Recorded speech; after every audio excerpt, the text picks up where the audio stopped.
Milwaukee scored 79 points in the second and third quarter combined. 79.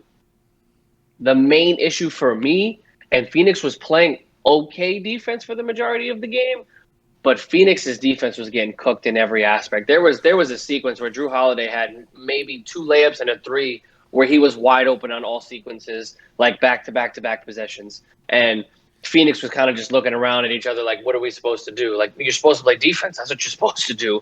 So the Bucks deserve to be where they're at. The Bucks have been playing phenomenal offense, and they have been having some obviously stellar defensive moments, especially that block by Giannis in Game 4. But, dude, I don't know if it's possible. And again, we're not getting into the predictions, but in general, my consensus for this next game is just like Phoenix is in that territory right now where it's like, if they don't throw the book, kitchen sink, and everything that they have in this next game, they literally blew a 2-0 lead, just like the Mavericks did in 2006.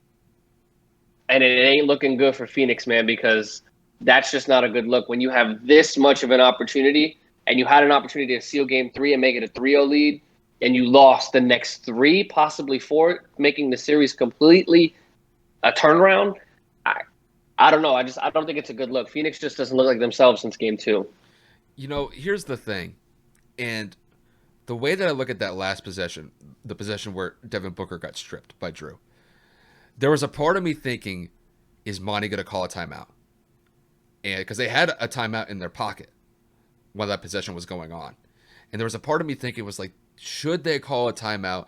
Should they set up a play and just throw everything into that play to try to get the lead? Because they were only down 1 point with about 30 seconds to go when that possession took place.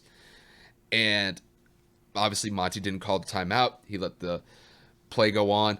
And I thought that Devin was actually going to pull up from, what was it, like 10, 15 feet. And yeah, I knew as soon as he stopped dribbling and he looked, he's looking for somebody to kick it out to, and there's nobody there.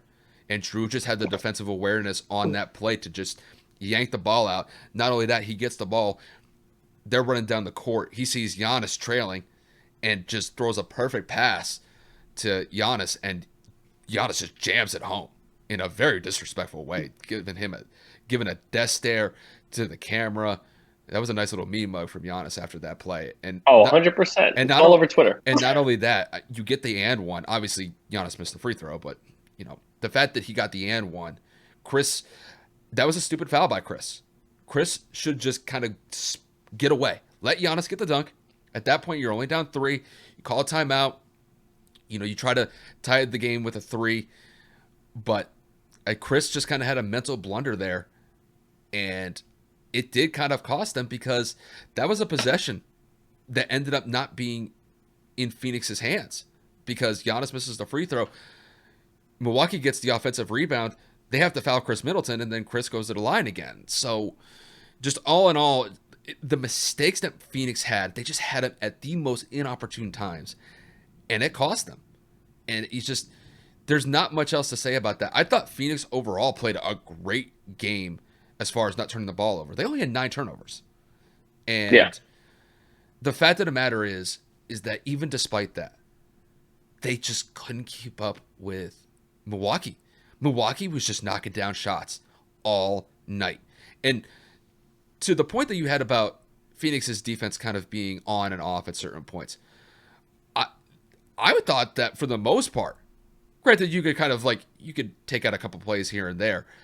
I thought Phoenix was actually given tough defensive assignments to Drew Holiday, Chris Middleton, but these guys were knocking down shots with hands in their faces. I mean, some points like where you see like, you know, Chris or it was like a high Drew, five. it was like a high five. I mean, Cameron Johnson, like on one of the replays, he high fived Drew Holiday, and Drew just knocked it down in his face. I'm like, what are you gonna do? It's like, it's such a psychological issue when you're playing that good of defense and the guys are just knocking down shots.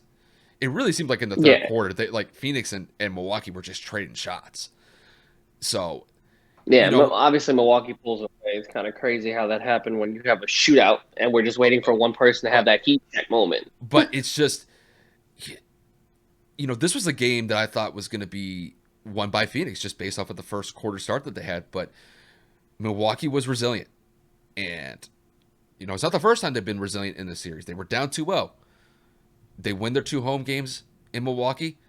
And I think a lot of people were thinking that Phoenix was going to roll into game 5, home court advantage. They were going to win this game fairly convincingly. I did. I thought that Phoenix was going to win this by like 10 points. And the way that it started, I thought that could have been the case. But you gotta give credit to Milwaukee. They stepped up and they executed in the most crucial moments of the game. And on the flip side, Phoenix just happened to make those mistakes at the worst times possible, and it cost them.